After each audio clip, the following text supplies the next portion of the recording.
Assalamualaikum warahmatullahi wabarakatuh. Perkenalkan, nama saya Febri Nur Hidayat dari RA10 Manajemen Fakultas Ekonomi dan Bisnis.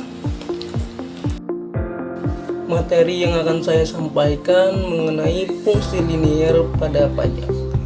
Fungsi linier pada pajak dan subsidi dapat mempengaruhi keseimbangan pasar. Pajak adalah pungutan wajib untuk rakyat atau badan usaha oleh negara yang diatur dalam undang-undang. Subsidi adalah bantuan berupa nominal uang atau komoditas kepada suatu badan yang umumnya diberikan oleh pemerintah.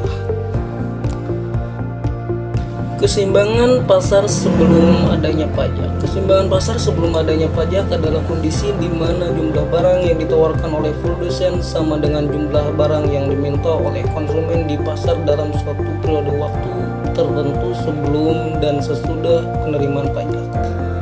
Nah, pada kondisi keseimbangan pasar, tidak ada dorongan bagi produsen atau konsumen untuk mengubah jumlah barang yang ditawarkan atau diminta. Keseimbangan pasar ini dapat menciptakan keuntungan ekonomi bagi produsen dan konsumen. Keseimbangan pasar setelah adanya pajak.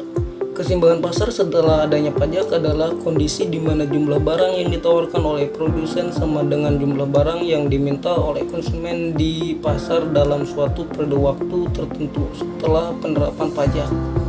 Nah, penggunaan rumus sebagai berikut. QD sama dengan A dibagi BP, QS sama dengan C ditambah DP, QD sama dengan QS. Keterangannya, QD jumlah barang yang diminta oleh konsumen, QS jumlah barang yang ditawarkan oleh produsen, A sama dengan konstanta permintaan, B sama dengan elastisitas harga permintaan, C sama dengan konstanta penawaran, D sama dengan elastisitas harga penawaran, P sama dengan harga barang. Penerimaan pajak pemerintah. Pajak pemerintah adalah jumlah uang yang dikumpulkan oleh pemerintah dari warga negara di perusahaan untuk mendanai kegiatan dan program pemerintah. Bagi ini dapat mencakup pajak penghasilan, pajak penjualan, pajak properti, dan berbagai jenis pajak lainnya. Beban pajak konsumen.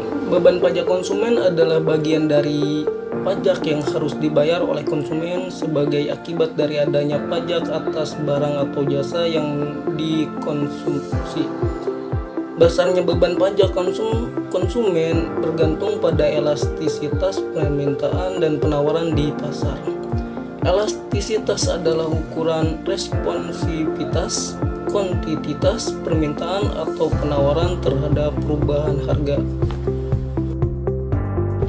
Yang ke-1, contoh soal. Nah, di sini ada pasar sebelum adanya pajak. Nah, PD sama dengan PS 1000 dibagi 2Q sama dengan 400 ditambah 2Q. 1000 sama dengan 400 dibagi 2Q ditambah 2Q, 600 sama dengan 4Q. 600.4 sama dengan Q. Q sama dengan 150. P sama dengan 1000 dibagi 2Q, 1000 dibagi 2 kali 150. 1000 sama dengan 300. P sama dengan menjadi 700. Maka keseimbangan sebelum adanya pajak, P sama dengan 700, Q sama dengan 150 atau 150.700. Nah, mungkin itu saja yang bisa saya jelaskan mengenai fungsi linier pada pajak. Ya, terima kasih, kurang lebihnya mohon maaf.